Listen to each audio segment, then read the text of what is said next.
All right, welcome to episode 21 of Trade Secrets. We are excited to welcome our guest, Carl Koubek, today. Carl is the principal of Workscape. Yes, it is written down. Sorry. Don't want to make any mistakes, but we are pumped. We've been off for about a month, just kind of recharging the batteries, but we're excited to start a good stretch of guests here on the show. And welcome, Carl. We're pumped to have you here. You brought gifts. First time, long time. Yeah. The first guest to bring us swag. Yeah. Very thoughtful. And the first guest that has a background in DJ universe. Yeah. So I'm really bummed. So Kevin was also college DJ. When we found out that you were an MC as well, we were really hoping to find out that we would have like a DJ. We're not going to have a DJ off. For the a record, spin-off. people who might know me are going to be watching, listening to this. I was never a DJ. This is all incorrect. I was a color commentator on sports radio. Same difference. Oh, that's so much better. Yeah, it's better. And I used to travel with BC basketball and football teams to a variety of towns. Blacksburg's the worst place to go in the ACC for those scoring at home. I'll be Why? quiet. Yeah. It's just a little bleak. As much more as bleak than here? Well, we're all in Appalachia. I would say Blacksburg's like the eastern tip of the Appalachian area. Atlanta's probably the total south. Okay. But long story short is there just isn't much. They pelted like a 500 BC team with fruit on some random game that I emceed or announced there. I could give you the reason. Yeah, we probably were Yankees that were... No, at the time, that's when you were leaving the Big East. You were one of the groups that started it. It's true. They came with us, though. You weren't even an ACC team at the time. But Virginia Tech was also in the... It's they not also that I commuted. hold a grudge. I do. Yeah, exactly. Michael holding a grudge Good about thing something. we had that pep talk before we started filming about not going down any rabbit Well, we're going to go down a rabbit hole to start because the current event, as you guys know... Should we do address the gifts. swag? We do. All right. So each of these gifts is bespoke to a fellow member of this table. I'll let you all open at once. But I just want you to know that they're each unique. Okay. First. I'm kind of nervous. I'm kind of excited. I got tissue paper. It's gonna be cry. Oh boy. That was quite a laugh. Oh, please. Oh, There it is. Please. There it is. I'm scared. Oh.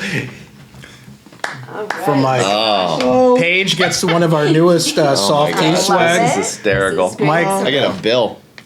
Kevin's got an invoice. Paige is an I awesome think I t-shirt. win. I Right? think I win. He seems pretty happy. Yeah. There's I one don't clear think loser so. on the table. I don't looking think at him. so. What does it take America back? It fits. It fits. Right there. It fits in what a physically and spiritually. Look at that. Because what I want to do is sidetrack us into political discourse. Well, That's it's gonna always the start. The hysterical okay. Matt. And the great water bottle. Also. Yeah, and the water bottle. So, Workscape, which we'll eventually get to, is moving to a new location in the south side that we're very excited. We're getting occupancy tomorrow. Congrats. So, this is a very big time for us. That's really That's exciting. awesome. Well, Thank you so Yeah, much. thank you No, you're so welcome. much. You're not going to Just- keep the hat. You got to at least put the hat so it stays on the Okay, screen. yeah. Well, I didn't want to yeah. trigger anybody sitting at this table. Well, so I'd just like to say that in no way expresses the views and sentiments of the large population of this table. Or well, maybe. maybe Maybe. me. Just me. Just Maybe. me, pretty much. My theory and everything political we could go from here is Republicans and Democrats both buy office furniture. So, we welcome you both into the Workscape family. very true. Great to be And there. you know who Thank else? you so much. Yeah, thank you so much. But you know who else probably bought a ton of office furniture was this bank out on the West Coast. This is the topic of the day, the current event. SVB, Silicon Valley Bank, has made a lot of headlines recently. And, obviously we could spend an entire episode talking about it, but I think for purposes of keeping it brief, there's 3 theories about what happened. And I'm just curious what everybody thinks. So for those of you who are listening who don't know, wake up and pay attention to what's going on in the universe of finance. But SVB failed 2 weeks ago. The Federal Reserve and our great country has bailed them out. We won't get into whether that's right, wrong, or indifferent.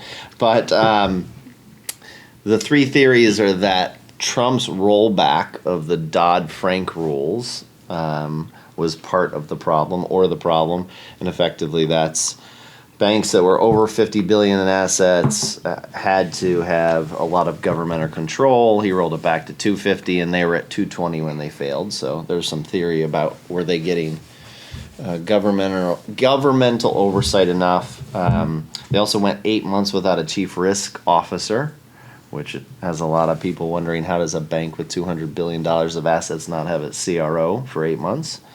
And then the theory that social media in the new age that we're in today, where when fear sparks, fire burns really, really fast, for the run on the bank to pull your assets out. So, thoughts from the group? Well, and it's not just SVB. Then we had Signature a Right. couple of days later, and now Credit Suisse. I don't think they failed, but massive devaluation and just got acquired by, I forget who acquired them. Yeah, I mean, just here in Pittsburgh, the three UBS. banks, the three Yeah. largest UBS. banks have lost 13 billion in value in 2 weeks. 2 weeks, yeah. So, not an expert at any of this, but hearing all this, and even like when people talk about the stock market, and it's like, for me, it's like, this is all just a wild game of like perception becomes reality, and like the Twitter fires that start, and the very real, very serious consequences that has. That's what I find the most fascinating about this. That's one of the theories, that it's... Right. I mean, obviously, from what I've read about SVB, where they diversified in a responsible way, doesn't sound like it. But that's about the extent of my... Hey, my it's keeping it real. How about you? Oh, I don't buy into any of your theories. Okay. By the way. So you're on theory number 4. No, I don't think the Trump change to the regulations was a bad thing. I think that having the same kind of scrutiny for small community banks is an incredible detriment to small communities, because it makes it too restrictive for them to lend. So Right. lightening those restrictions was a great thing.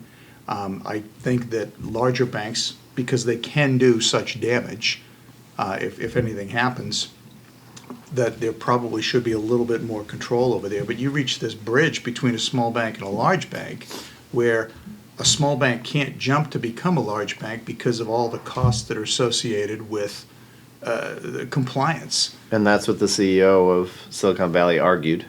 Correct. Right. Okay, and that's an issue there, but there's so many moving parts to the Silicon Valley thing. I think that their entire debt portfolio was off kilter. They had loans, they didn't have enough deposits, or the value of their deposits, to cover their loans. They had a huge amount of deposits, but they had a huge amount of debt that they had. So I don't exactly understand the whole mechanics of valuing a bank, but you have to keep X amount of assets, and the assets that they had in place did not support the portfolio of debt that they have. Right.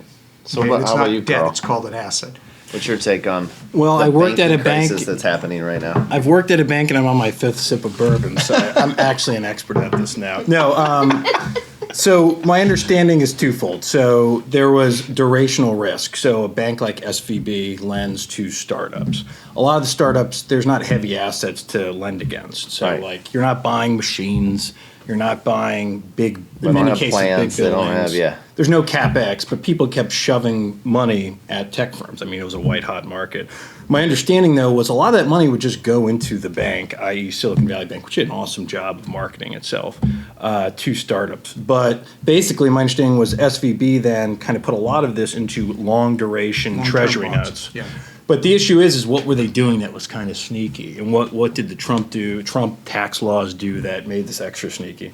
Well, my understanding was they score long-term treasury notes a lot lower. That was one of the modifications that bill did. So in short, the bank was trying to make a little bit of margin by throwing everything in these long-dated bonds. Interest rates shot up, deposits fell down. And then honestly, when you're in a rush to the bank, like, it doesn't matter how much capital you have. Right. Like, It wasn't going to matter. yeah, any bank would have fallen apart. So it is concerning, though. It's showing that there is weakness in the banking market. But then the question is, does this mean we're insuring all deposits above $250K? We're not sure, but I will tell you, last thing is, all I know is that people are fleeing to the stronger banks, the too big to fail banks. I think that will be probably the long-term effect. I know my FA is like, Carl, we don't think that's going to happen, but we're going to put some money in Morgan Stanley or JP Morgan. So it's like, this is how this happens. It's like, I don't think this is going to happen, but just in case. You So, just defined the moral hazard. yeah. That's what it is. It's the fact that why would you risk your money in a smaller bank because it helps the community versus, hey, I'm saving my money because this is going to get bailed out. That was the mistake that was made. Not that it was a mistake the bank failed, but how they insured it, typically FDIC is only going to insure up to $250,000? Yeah, $250,000 of your deposit. Arbitrary number for what Yeah, it's but worth. they had depositors in there that were huge depositors. And there's a huge flight from smaller banks to larger banks now. But so back to your point of saying what Trump was trying to do was make it. See how she goes back to politics even Well, though she pretends like she doesn't. I'm gonna you put the hat on. said he was trying to roll back the regulation so as not to penalize, to give the smaller regional banks a chance to compete. But in doing that, then now there's less oversight. Now we're seeing the risks that have been taken that have resulted in the collapses of these banks that were definitely not, I mean, maybe it was considered a regional bank, but so he rolls back the oversight. There's no risk management, or if there is, it's questionable. The bank fails, and now the government has to step in and say, okay, instead of the insurance policy of guaranteeing deposits up to $250,000, we're going to guarantee all the deposits. So now, what's the incentive? I mean, like, other banks seeing that are like, okay, well, we can make some risky things. If we fail, they're going to bail it out. Yeah. So You're making my point. right. So I'm saying rolling back the oversight to benefit the regional banks could end up being their demise because now people are going to there's going to be a flight to the too big to fail banks. I mean, We can make an argument about the rolling back the oversight, but the change that was made, as of 2 weeks ago, if you had any more than $250,000 in deposit in a bank, you were uninsured. That's not the case today. Because that's the change that was occurred. Not that they have oversight on banks. The fact that they insured and paid out But for that's not the a full change going value. forward. That was a change. That was something they stepped in and said in this instance. 2 weeks ago. Yeah, but it's in like this the- instant. it's That's like what the created a precedent. moral hazard. Yeah, once you do it once, it's really hard to It's hard not to do it say. again. And the last thing we have to note is the VCs who promote this angelic Shangri-La that their technology is building. They all fled to the bank and were the first ones to get there. It wasn't, hey, we're all in this together. Like they promoted this, Right. oh my gosh, we're all going to die, and then afterwards, like, you got to bail this out. We're the engine Yeah, for. it was not mom and pop. They were pulling out, from It's a Wonderful Life. They were pulling right. up their $1.39. I have Yeah, one last Anderson like, Horowitz and One last All right, this is it kind because of- then we have to get onto the juice. One last dumb question, or naive question. What percentage of deposited money are banks required to keep liquid? Oh. Like, do you know? Is there a No, there's ratio? definitely a Is there like a ratio. Yeah, golden there rule? is a number, and I believe the number is 5% that they have to have versus the amount of money that they lend. I And think like, that's how the do number. you I'm not track sure. deposits that are going to come in? Like, But how this is that? kind of the gist of it. It's like No, it's they real-time considered daily. they consider treasuries near liquid things, but it's clear when treasuries are like, oh, I've got a 5-year treasury that pays 0.2%, but now the interest rate is what it is. I don't know, 2, 3, 4 years later. Like that's where they really got. I want to use polite language. Hurt, where it's just like those securities aren't worth what they were worth a year ago. In some cases, 6 months ago. They were valued X, but now that the interest Yeah. rate and the cost of money is so high, they're just worth less money because they're not producing any money. A bank looks at a deposit. When you have a deposit, that's an asset to you. It's a liability to the bank because they owe it to somebody else. Okay, a And that- loan is That was really the fourth theory that Yeah. they got caught in the interest rate environment situation and like the Fed did this to them. But I left that one out because it feels like. It's not fun. Well, not only is it not fun, at the end of the day, you're a bank. You should be able. No, Like, they stunk. The SVB management stunk. My buddy Benjamin Goodkind, hopefully he was listening to this at one point. He And- worked there for a decade, but like the leadership messed up. Like that Yeah. also is unquestionable. okay, and there's fifth or sixth element to this, that this bank was notorious for its, I'm going to get the words wrong, but diversity, equity, and inclusion. They were the I wokest purposely bank didn't even bring that up. in the left club. No, they were, and they weren't. They had their eye off the ball. Right. If you put your money in the bank, it's because it's secure, because it's a safe place to put your money. If they're not paying any attention to your money, what good is the bank? So consequently, the Twitterverse or whatever it is, there is a question about your confidence, the confidence in lending institutions. So is your money safe in? Well, I usually Lending ask the institutions. question, is it noise or is it news? And this is clearly news. It's not just Oh, noise. it's absolutely news. And I don't think this is the end of the ripple effect that will continue. That's the other part. That's absolutely the other part. And I'm glad I'm not the CEO of a bank right now, because I don't think that would be a lot of fun. Right. Except for, in Carl's point, the big banks who are probably seeing an influx of Oh yeah, look at their deposits stock happening instantly. prices; they're all Right. up.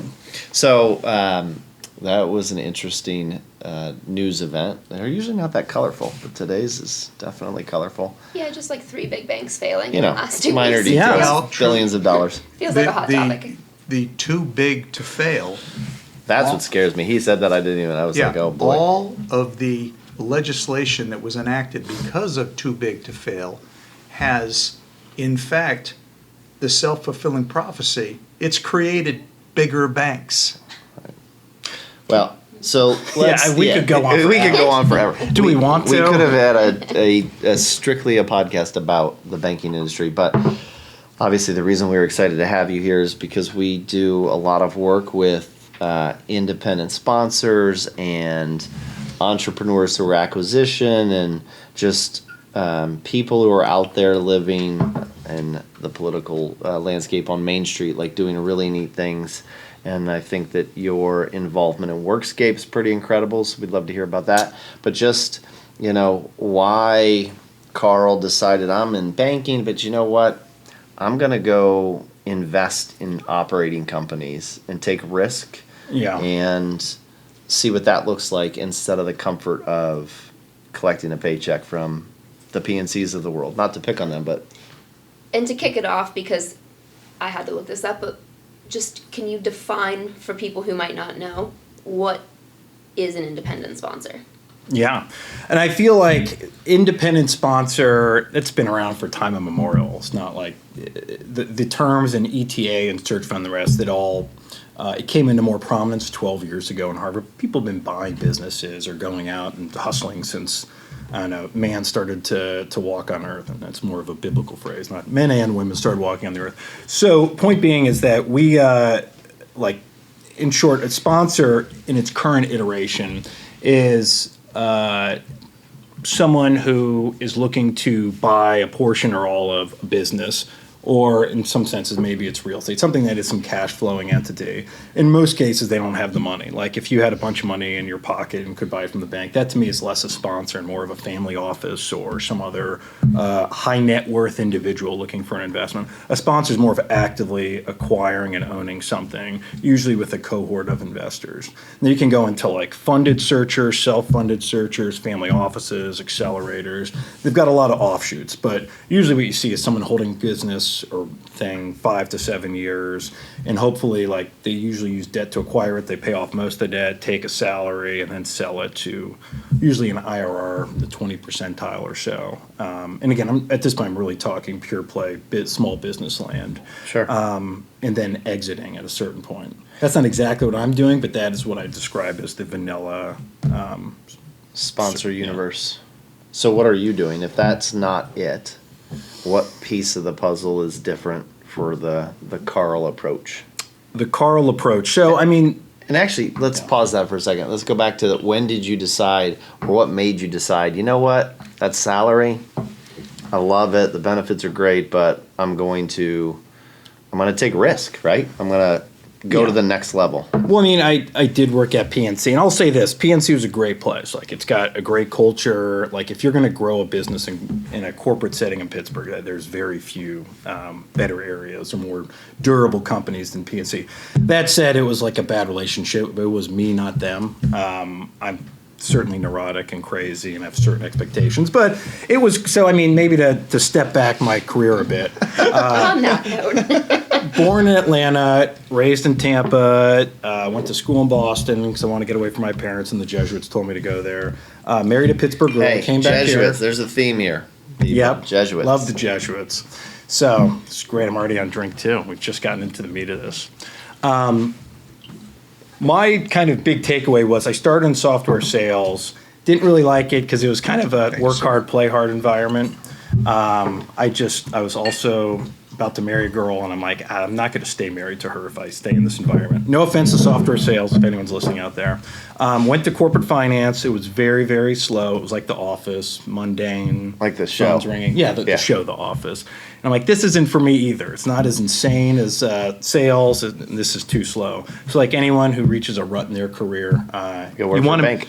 well, even better, you want to make more money, you want to be promoted, you don't know what you want to do, you go to get an MBA. So I got an MBA, and then I continued to kick the can by becoming a consultant, first at a pharma company up near Moon Township, and then finally at PNC.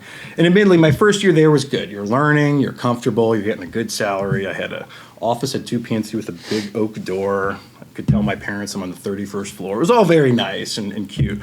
But really after a year, you kind of have that road to Damascus moment where you're in your late 20s, about to have my second child, and you're saying, you kind of feel it. You're like, pretty soon I'm not going to be able to have the flexibility to do something totally different. And I could tell I just wasn't happy. There was something gnawing at me. And then that begot a period of discernment where you're trying to figure out, all right, what is the future going to hold?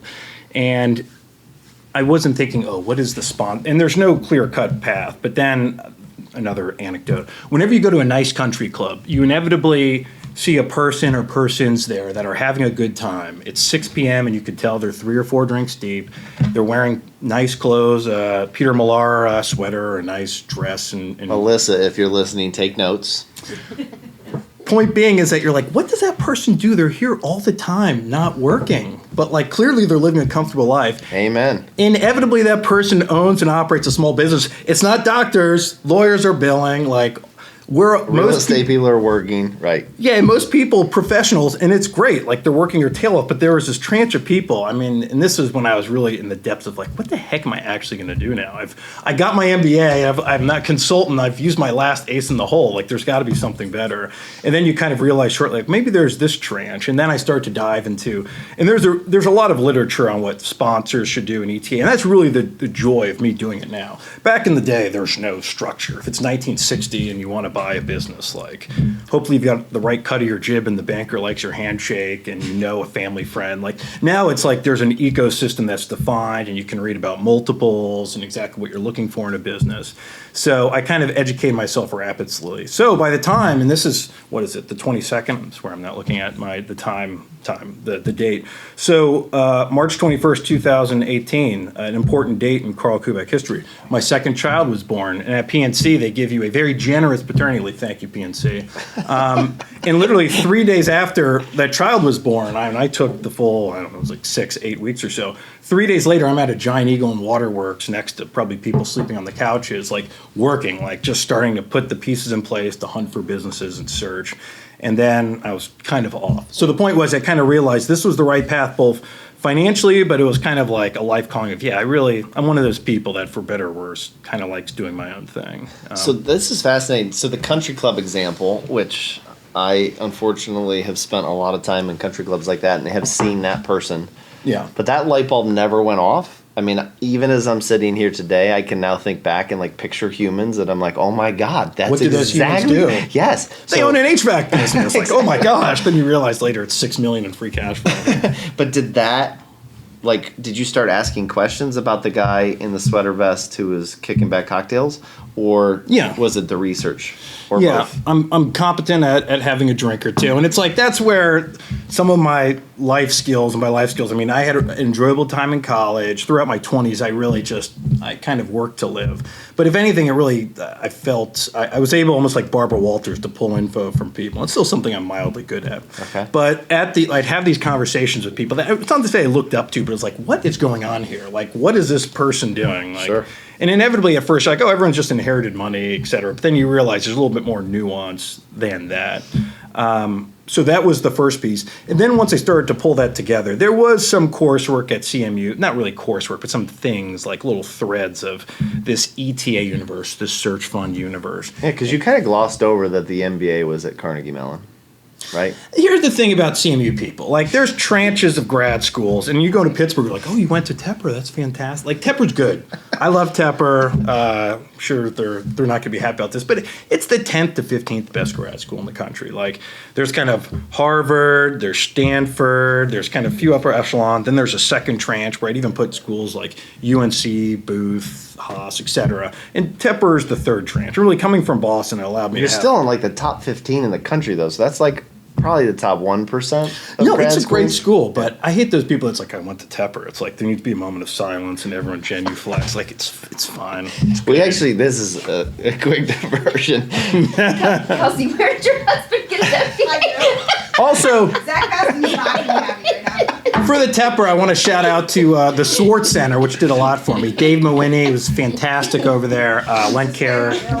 So what he's saying is. But I can say this. It's like my me making fun of MBA Florida. from WVU is like I picked it up at Walmart. Hey, undergrad. My undergrad isn't even a conversation. All I have is my undergrad, but this is a true story. We were on a property tour. we were literally on It's a property true. tour, to your point about the moment of silence, and we're trying to sell a very substantial asset. And as we're walking through, you know, you always want to qualify to, like, does this person even have, like, the wherewithal to do this? And he literally said out loud, well, I went to Carnegie Mellon for my MBA. And we were like, Audible so groan. that means that you're, like, capable of pulling this off? It was pretty hysterical. I was one of the first, so I talked to hundreds of business owners. And one of the first ones, I went out to, I don't know if it was Presto or Prospect, PA, someplace in Lord knows where in Western Pennsylvania. And I remember it was going really well till I mentioned I went to business school. And, like, really, once you start talking to real small business owners that do the work, they're like, that's a negative. That is they're like, whoa. like, oh my gosh, I kind of liked you as a person, but you want to, oh, you're one of those people. So pretty quickly I had to, that was not part of my pitch when I would, like, come in the business and, like, look at this confidence man that thinks he can run this. I never mentioned the MBA. It was a detriment, not a positive. But it provides a lot. It really does if you're going down a certain route. My sister is going to Northwestern right now. Colleen needs that, and it's going to help elevate her in her corporate career. But for what I ended up doing, It gives you a spectacular view of the whole Correct. playing field, and that's what it does. That's pretty much But the with- of it. what's interesting, so I obviously sidebarred to the Carnegie Mellon thing, but then you just subtly threw in there, you talked to a couple hundred business owners. So Yeah. your first investment wasn't like, oh, I want to go buy this company, I'm going to go buy it. You talked to a, right? Like, yeah, we sent 28,000 emails out, and you What? like the key is you learn 28,000? you learn how to learn. I Like, really wish you just hadn't said that number to him. Come on, let's go, team. but you learn how to do automated emails, and this is where, again, I'm to CMU's credit. The Swartz Center, it was a cohort of people searching together. One of which Andrew Ellerhorst. Lots of name dropping here, just so that people, I'll tag them later on LinkedIn. We We're like still that. looking up Road to Damascus, by the way. So it's New Testament. I was going to say, you might have to open the Bible that you probably haven't opened in a while. So Andrew, I got it. but you learn how to do automated email campaigns, and, like, that's a whole different thing. But, like, so my theory of buying a business and actually acquiring it's similar to presidents, and we're not talking politics. But the presidential campaign theory is by running a campaign, setting it up, being successful, putting in the infrastructure, getting into the White House is a precondition of becoming president. That shows that you are qualified for being a president. And, you know, we don't have to talk about the ins and outs of that. But I do feel that way about buying a small business. Like, if you can put the things in place that get you to find a business, that is a very credible first step in actually being able to operate it. But the point is, I learned how to do an automated email campaign with a little bit of help from my friends, as Joe Cocker would say. And then once that was in place, you just start to learn. I've got tactical advice of first call, second call, third call, but you really start to turn this into an assembly line, while at the same time retaining some humanity. Would you be willing to take Alyssa, who's new to our team, for lunch and talk about this exact experience? Because this Yeah. is like perfection, right? And I will, and again, I don't know everything. I only know 98% of things, but no, I'm more than happy to, but it really isn't that difficult. Because you got the MBA. That hindered Tepper. me. I would be at 100 if it wasn't for those. No, Yeah, if it wasn't Tepper was for that. great. But the point was, you make a call, and now I'm talking to tactics. You have a few calls, and eventually, I feel like you guys will like this. So the first call is, it's amazing. You pick up the phone and talk to someone who indicates a smidge of interest on an email, cold email, and they'll tell you everything. Like, you just let them talk. You don't interrupt. You don't say, what's your EBITDA and what's the CAGR growth on your top line revenue? You just say, oh, it seems like you have a really nice business. Yes, because in most cases, the business is who they are, and people like talking about themselves. So they will go on and on and on.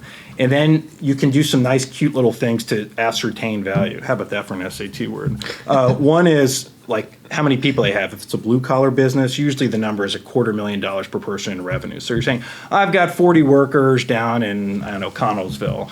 You're like, 40 workers times 250K. You start to back into numbers to see if it's big enough to be worth your time. White-collar workers is probably closer to like 500K a worker. But you're getting information even though they're not telling you, and you're just letting them go on. I mean, they'll talk about, I heard someone talk about their marital issues. Like, this is like 20 minutes into a cold call. So then after that, the second call is you let them dive a little bit deeper, and then at the end you're like, I want to learn more, but I feel bad hearing all this without signing an NDA. Would that make you comfortable? Of course they'll sign it.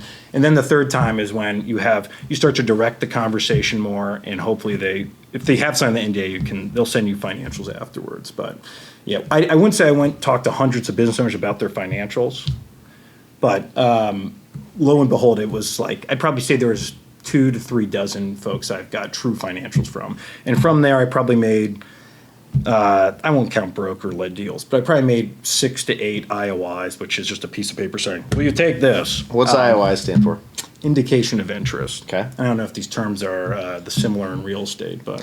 They are not similar in real estate, which is one of the things that we kind of not fight, but it's a unique vernacular between our private equity clients, our independent sponsor clients, and then the real estate world, because the IOI does not really happen in the real estate space. Yeah. But it's such like a normal thing in your world that people talk about it. So I just wanted the audience to know what IOI stood for. And the truth is, it's nothing more than a fancy piece of paper with a number on it. It's It's a precursor to an LOI, essentially. Exactly. And basically, more than anything, you do it because it's awkward to be like, Michael, will you take $7 million for your business? Because it's just weird. It's just like, here's an official thing made on an 8x11 So it's like piece the of do paper. you like me, check yes, no, maybe, and then Yeah. if yes, And it's like, almost I'll always write you maybe the or real no. love note. Yeah. Maybe or no. And then it begets a conversation. Then the LOI is much more fulsome, where you can start to hammer out details. But it's a good precursor. So was Workscape, trying to bring it back to Yeah. the great swag that showed up today, was that the first investment on the post, PNC life? It was, and it won't be the last one, but there's some things we do different than the typical search. I'm a big subscriber to permanent capital, basically, like running it like a true family-led small business. Okay. And some folks, they do 5 to 7 years and flip. Private equity, it's like, let's slash and burn everything. That isn't something that can generate like revenue directly. And then there's also, I'd say, people that are in between. There's the bolt-ons where it's like, join this big organization, eventually you melt away. Kind of like what was free markets with Ariba and SAP. Like, it's kind of like, we'll bring you on, and then eventually you'll just get subsumed by this larger entity. So I say all this because my pitch was, 1, I want to own this forever, which appealed to a certain tranche of business owners. 2, I want to retain the core DNA of your company. And if anything, and Workscape proves this, we want to keep this old leadership with us as long as possible, because there's a reason we want to buy this, because like you guys have You had something secret figured sauce. out. Just see- yeah. Yeah. But here's the third thing is like you get the check that you deserve. If a seller is selling a business, they will always get the most money from private equity that's doing a roll up. But you know what? Everything that you built is going to turn into dust. It's going to be kind of Berlin in 1945 afterwards. Everything's going to be finished. So it's like there will be no shingle, there'll be no rebuilding. Like this is it. And you know what? You absolutely deserve to do that. I'm not casting aspersions, but Sure. my play was, hey, there is another route. In many cases, a lot of these owners want to do what's right. Both, I wouldn't say what's right for their employees, but they want their employees to stay strong. They like the shingle. They like the culture that they've built. And that was something I was catering towards specifically. Just because, and from a financial investor standpoint, Michael, you have $100. You could make, say, 27% on that for 5 years. Nice, compounded. Or you could make 18 to 20% for 25 years. I mean, at first you're like, oh, those 5 years, you're beating it substantially. But then when you go back into the 5% market returns afterwards, it quickly, the math favors the long-term hold. Was it hard to because as you mentioned, it's a situation like the sponsor, the ETA, it's not like you just have a checkbook where you can walk out and just write your own check. So you're bringing along partners, Yeah. investors, and is your story that, hey, I want to do this long term, I don't want to do the 5 to 7 year flip thing, is it a harder story to tell to the investors, not even to the business owner? Because I think the business owner, like, Yeah. great, this guy's in it, he wants to be involved for a long time, but the investors are like, when do I get my money back? And it's a great question. There is now a cohort of people where you go to these places at the Polsky Center at the University of Chicago, and searchers mingle with investors, but everyone knows exactly the criteria. The framework is, all right, 5 to 7 years, does it have these numbers, like return, when am I going to get out? And it doesn't fit into that. So that pool of liquidity is no longer there. So really what you're looking for, and really the truth is most of our money came from friends and family, but there were some strategic outside investors who were in private equity entities locally and a few outside of the local geography. So they kind of understood what we were doing. But the truth is we're just trying to turn a great 20th century business into a great 21st century business. And again, there's no easy answer. It's just like every small business person will tell you this. It's just every day you get 1% better. And we've made large transactions. We've acquired a competitor, acquired a piece of property, developed it. Hopefully we'll be moving in soon, hence the water bottles. But most of it is just mundane, like, hey, we figured out how to eliminate a step on our typical operational process. Like, that's how you really, it's in the secrets in the sauce, something like that. It's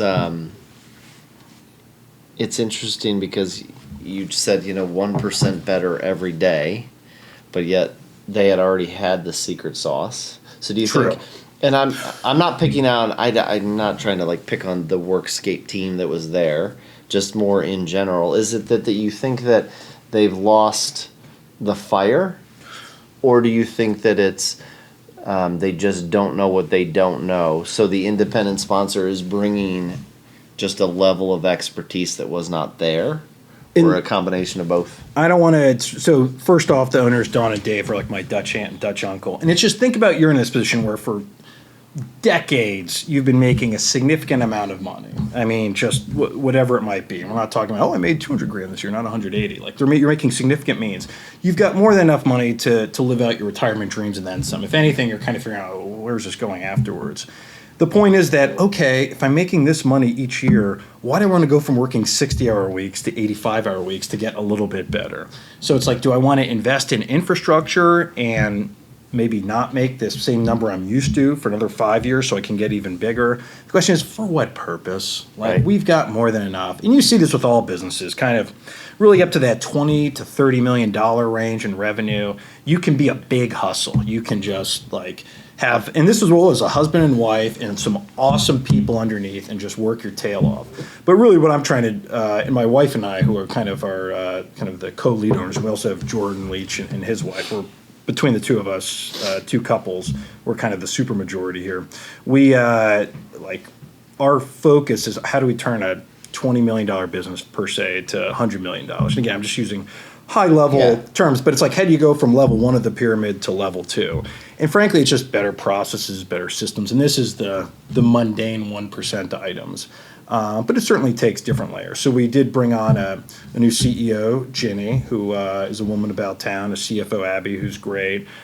Dave, the former owner, is our head of sales. He's at this point, he and I are just like work buddies, but he's a well-known character in the community, and he loves seeing the business that he founded out of his garage basement. But now the only thing he has to do is the thing that he loves. Yeah, if anything, we said, what do you want? He's like a pitcher on a pitch count. Like, all right, now you only have to pitch 70 pitches, and like, you don't have to do anything else. Or in basketball, it's load management, whatever the sport analogy you want to use.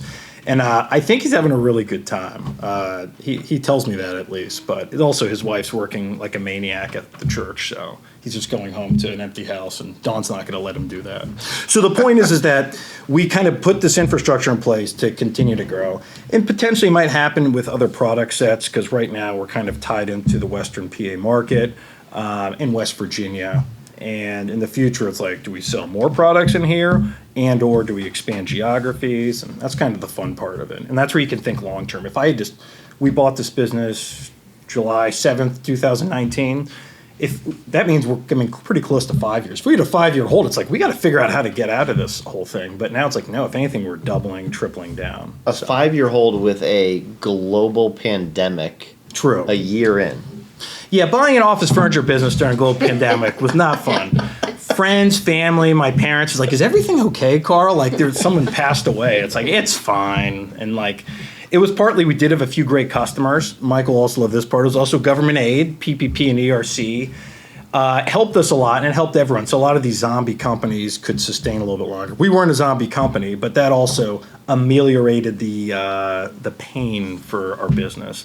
But if anything, we did a lot of good stuff during the pandemic. And again, I'm not pointing fingers, but all the hard work we did during the pandemic paid off because when it got over, we bought a competitor, we kind of shot out, and we're moving into this. Like, we could have just sat on our butts and drank whatever bourbon we're drinking right now, which is pretty good. It is actually very good bourbon. But we didn't. Like, we just did a lot of stupid, annoying crap that was vitally important. So that really put us in the right footing. So and times are really busy right now, surprisingly, and we can talk about that or not talk about that. But it allowed us to capitalize when opportunity arose. And so Workscape obviously was the first investment, and you've dabbled in a couple other things. Yeah. Like, what's the goal? Like, is the goal to have a company, to have 5 companies? I would always think 3 to 5 companies. I mean, I am so knee deep in Workscape. I'm like receding hairline deep. But in the future, like, my goal is to not like be working in the trenches for another business. And ideally, it's 2, 3, 4 other ones. It's working in a more governance way, kind of giving people the tools to succeed. And every annoying searcher or permanent capital person will say, I want to be the next Berkshire. Like, I am not being highfalutin, but trying to find really good businesses that can endure and just having the right operators running them. Like, and it sounds unique, but all it does is take time and effort. It's not, you don't need to be brilliant to do that. So that would be the goal in my mind. You know, as you've explained how you invested in these companies, there seems to be an emphasis on not just the numbers or the bricks and sticks of it, but there's a cultural aspect of it that strikes me as that's part of what you're purchasing. Not, I don't know whether you want to call it goodwill, but just the way these companies feel. You described them a lot differently than, let's just say, certain private equity companies. Yeah. It's a 3.5x, a 1.5 million EBITDA. There is something that is just more material to it. Is that how you would evaluate something as you're going forward? Yeah, durable long-term business. Because here's the thing, right now, like, the other advantage we had with Workscape, most even sponsors wouldn't look at it because it doesn't have recurring revenue. It doesn't have it's the worst bankable business on earth. We've got no assets. We've got no recurring revenue. We're just, in many cases, it's like people would shudder at the balance sheet. But at the same time, there's all these elements where you peel level deeper, and you've got certain employees are just both devoted and awesome. They're just the best at what they do. There's this culture of like kind of all for one and one for all. And we have a really generous profit sharing program that helps support these ethoses as well. But you're absolutely right, Michael. To me, it's finding stuff that is a durable company. What's the Talib phrase? Anti-fragile businesses. So even when the pandemic hits and like no one can, our product is illegal to move into. Like, we're still humming along, maybe not soaring, but just moving along. Sure. So that's really what we acquired more than anything else. But again, that also, and admittedly, I felt like we got it at a very fair value compared to the market. So it wasn't something like we were taken advantage of, but it was something where both Dawn and Dave and myself and Susanna and Jordan and Kristen were all very happy with. Of the company, let's take Workscape in particular. What was your attrition rate of the employees that would have transferred at the sale? So we had 2 people leave, though admittedly, one was, I won't name names, he was a good guy, and he already accepted the offer. Like, it was my first day, and Dawn, our old owner, was like, Carl, well, you wanted to sit in the chair. Like, and he comes in, and it's like, sorry, Carl, about this. Then someone else kind of raked me over the coals for a raise, and it was like, I kind of got like body blows initially, but it wasn't, we didn't have any true attrition other than one person who left that day and was leaving that day otherwise. Someone else left. And the people that did leave 3-6 months afterwards, it was the typical rate. Like, if you did kind of a diagram of each month XYZ people leave, it wasn't anything out of the ordinary. And it speaks to, like, one, we create a transition where both Dawn and Dave were there for a period of time. Then after 9 months, Dawn kind of backed away, and Dave's still there now, and that helped tremendously. Yeah, that's So. fantastic. No, and I, of course, I'm a natural salesman, so I'm spinning rainbows and roses. I mean, look, I have receding hairline, I've lost my eyesight. Like, I've totally been beat up by this process, but as you can tell, it animates me. Yeah, you love it. Oh, it's great. It's clear. So when you are assessing a potential acquisition and you're looking at the business and you obviously have some kind of emotional connection, you see longevity there, but then you talked about, is there a process improvement here? Is there a way that we can increase the capacity of this somehow to grow the business once we do acquire it? Like, how do you assess that, and how do you being that it's a new business that you're learning from the current operator, what does your process look like to dig a layer deeper, thinking like, okay, once I acquire this, here's the capital and the time and the energy that will need to be invested in X, Y, and Z to make it more efficient in order to make it more sustainable and profitable long term? Yeah, two things popped to mind, Paige. One is like any business owner that, especially it's usually people that have owned a company for 15, 25 years, will be like, we just need someone smarter than me to run it. This thing will skyrocket. It's like, run away from that. That guy is lying to you. He thinks he knows everything, and like he absolutely doesn't believe someone who's never been in the space before is going to run this better than That's he or she. interesting. Sprint. There's a few tales of tape, but that person, he or she probably knows what a total stress this is, and there's probably some reason they're leaving. So initially, like when someone's talking to you, one of my key criteria is, and this is a big box, like why are they leaving? Oh, it feels like it's about time. Like, maybe like 5 to 15% of the time that's right. But usually something terrible is about to happen with the business. A sword of Damocles, if we're using another fancy term. There's just something just waiting to like end the business's existence, or it's something personal. And I know like there's a very real reason with Workscape why that occurred. And it's like this totally aligns, and like I know why they're leaving, and that gives me a lot of confidence that this is durable. But then to the second point, Paige, you don't walk in with preconceived notions. You can have some theses and ideas, but these now with the business school, Carl, like he can't step in and say, all right, I know what's going on here, like stand aside, people. You just have to sit there for 6 to 9 months and just listen and just let the thing operate. Because what's the worst that's going to happen? It just keeps spitting out Doing what money. it was already doing. So you're not, when you're acquiring them based on as like in place income revenue. Correct. EBITDA. You're not thinking like, okay, here's the value I could add and then what this could become. And for our investors, like usually you always do for sponsors, worst case scenario, base case, best case. And it's funny, some of these searches will be like, worst case, this thing grows 12%. Best case, maybe it doubles in 4 years. Like they put these crazy assumptions because then you can back into the math and get more equity and do evil stuff. Again, I'm generalizing. Sure. But what I'm trying to say is that for our base case scenario, I basically baked in a 0% growth rate, which during the pandemic was way too much. was best case scenario. Yeah, that was the best case scenario. But that's where you have to realize pretty quickly that you just have to be humble about it. And especially the businesses we're buying, they're not sexy. Like, I was looking at everything from like meat wholesalers, ladder manufacturers, like stuff that isn't like Meat wholesaler, that's definitely sexy. I Yeah, truly but it's love office required, furniture. and it's not going anywhere. Yeah, exactly. It's durable stuff. I mean, that's why we talk about SVB and technology. Like anything that touched on a code, it's like run away from, because that is a fickle thing that's gonna. Sure. Yeah, I love the statement about we want to be 1% better than we were before.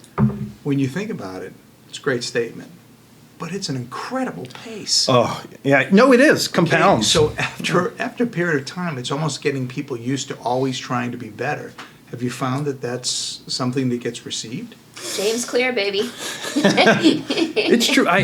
So my thing is one of my favorite it's not even a business book, but it's just almost a managerial book, and everyone out there should read it. All 400 of you listening right now.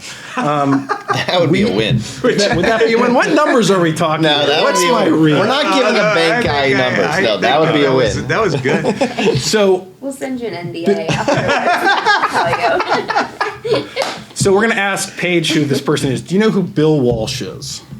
Yes, what? Oh, You're not Bill supposed to. Walsh. I can't. This is Who Wants to Be a Millionaire.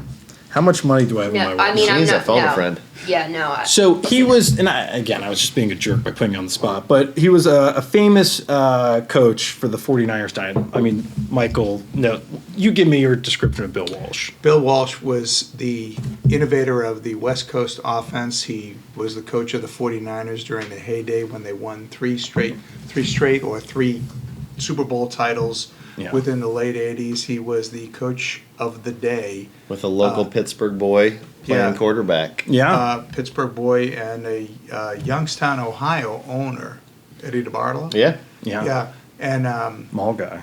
he was All above probably board. one of the most innovative football coaches ever in an era of innovative football coaches. He changed the game completely. And the thing with him is like, and he wrote this unbelievable book called The Score Takes Care of Itself. Like, it really is like way better than it has any right to be.